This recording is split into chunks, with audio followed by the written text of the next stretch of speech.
नमस्कार, मी त्रिशला. कोकणी थाट या आपल्या यूट्यूब चॅनलमध्ये तुम्हा सर्वांचं मनपूर्वक स्वागत.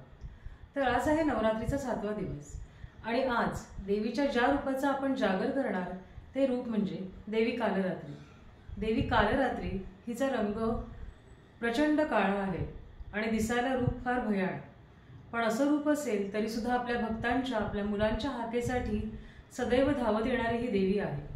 लहान मुलांना खूप वेळेला वाईट स्वप्न पडतात किंवा ती खूप घाबरतात. अशा वेळेला देवी कालरात्री हिचं स्मरण केलं जातं. असं म्हणतात की देवीचं फक्त स्मरण मात्र केलं तरी सुद्धा लहान मुलांच्या मनातलं जे भय आहे ते दूर होतं. त्यांना पडणारी वाईट स्वप्न बंद होतात. त्यांच्या मनातला आत्मविश्वास वाढतो. जीवनातली नकारात्मकता कमी होऊन सकारात्मकता वाढते. तर अशा प्रकारे रूप जरी भयानक असेल तरी सुद्धा आपल्या भक्तांच्या, आपल्या मुलांच्या आयुष्यातला अंधार दूर करण्यासाठी देवी सदैव तत्पर असते. अशा या देवी कालरात्री हिला माझा मनोभावे नमस्कार. आज आहे दिवस 7वा आणि आजचा कलर आहे ऑरेंज म्हणजेच भगवा. तर आज कोकणी थाटमध्ये आपण अशीच एक पौष्टिक रेसिपी बघणार आहोत. बनवायला अतिशय सोपी, चवीला सुंदर, वेट लॉस किंवा वजन ज्यांना कमी करायचं आहे किंवा ज्यांना पथ्य चालू आहे त्यांच्यासाठी ही रेसिपी खूप अप्रतिम आहे. चला तर मग पाहूया साहित्य आणि कृती. तर आज कोकणी थाटमध्ये आपण बघणार आहोत पौष्टिक असं सूप, गाजर आणि टोमॅटो यांचं. चवीला उत्कृष्ट आहेच, वजन कमी करणाऱ्या लोकांसाठी अतिशय उत्तम पर्याय, पोटभरणीचा पर्याय, पथ्यकारक आहे. तोंडाला चव नसेल तर रुची वाढवणारं असं हे सूप आहे. तर आत्ता मी जे केलं आहे ते नॉर्मल लोक खाऊ शकतात असंच आहे. आणि वेट लॉससाठी काय काय करायचं, ह्याच्यामध्ये काय तुम्ही घालू शकता किंवा काय घालू नये हे सगळं मी सूप करता करता तुम्हाला सांगणार आहे. चला तर मग बघूया पुढची साहित्य आणि कृती. तर इथे पॅनमध्ये मी बटर आणि थोडं तेल घेते आहे. वेट लॉस जर्नीवर असाल, पथ्यावर असाल तर तेल किंवा बटर जरा कमी करायचं. बटर आणि तेल जरासं गरम झालं की त्यामध्ये आलं घालून घ्यायचं, 1 इंच तुकडे करून घेतलं आहे आणि 5-6 लसूण पाकळ्या घ्यायच्यात, व्यवस्थित परतून घ्यायच्या.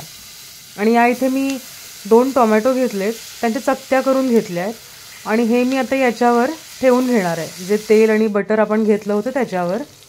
1 मोठं गाजर घेतलं आहे तुकडे करून, ते सुद्धा मी यात घालून घेणार आहे. तर तुम्हाला हवं असेल तर या थोडंसं बीटसुद्धा तुम्ही वापरू शकता, अजून चांगलं होतं.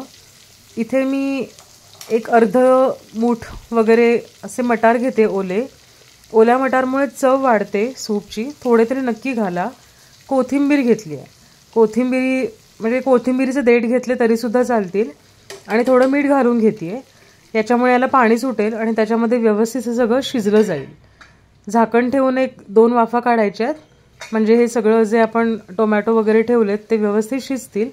मध्ये मध्ये चेक करायचे, आलटून पालटून शेकवून घ्यायचे आहेत. थोडासा स्मोकी फ्लेवर येतो, त्याच्यामुळे चवीला अजून छान लागतं हे सूप.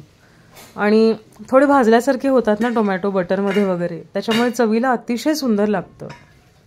तर या ठिकाणी एकदम व्यवस्थित सगळं शिजलेलं आहे. आता इथे फक्त टोमॅटोची साली आपल्याला काढून घ्यायच्या आहेत. बाकी सगळं साहित्य आपण थंड व्हायला ठेवायचं. तर अगदी बेसिक साहित्यामध्ये होतं हे सूप आणि चवीला खरंच खूप छान लागतं. थंडी, पावसाळा याच्यामध्ये प्यायला तर अतिशय सुंदर. तर थंड झाल्यावर थोडंसं आपण हे मिक्सरमध्ये फिरवून घेऊयात. एकदम बारीक प्युरे करून घ्यायचे, म्हणजे अजिबात त्याच्यामध्ये ओबडधोबड काही ठेवायचं नाही आहे. आधी मिक्सरला पाणी न घालता आणि नंतर थोडंसं पाणी घालून मिक्सरमध्ये फिरवून घ्यायचं, म्हणजे अगदी व्यवस्थित बारीक असं स्मूथ अगदी पेस्ट ह्याची तयार होते. तर आता ही झालेली जी पेस्ट आहे ती मी त्याच पॅनमध्ये किंवा कढईमध्ये काढून घेणार आहे. थोडंसं पाणी मिक्सरलाच मी विसळा मारून घेते. तर जास्त काही आपल्याला पातळ वगैरे करायचं नाही आहे. या ठिकाणी मी जिरे पावडर, थोडं मसाला, चाट मसाला आणि काळी मिरीची पूड घालून घेते आणि चवीनुसार मीठ घालून घ्यायचं आहे आणि थोडं बटर घालून घेते. तर पथ्यावर असाल तर बटर स्किप करा, नाही घातलं तरी चालेल. त्याच्याऐवजी फ्रेश क्रीमसुद्धा घालून चालेल, थोडं रिच टेक्स्चर येतं, ते सुद्धा नाही घातलं तरी चालेल.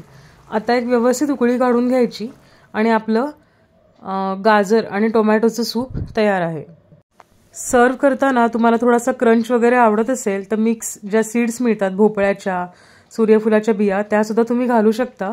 किंवा जे टोस्ट असतं त्याच्याबरोबर खाऊ शकता. तर अशा प्रकारचं हेल्दी सूप कधी ट्राय केलं नसेल तर ही रेसिपी नक्की फॉलो करा आणि आपल्या कोकणी थाट या यूट्यूब चॅनलला नक्की लाईक आणि सबस्क्राईब करा. धन्यवाद.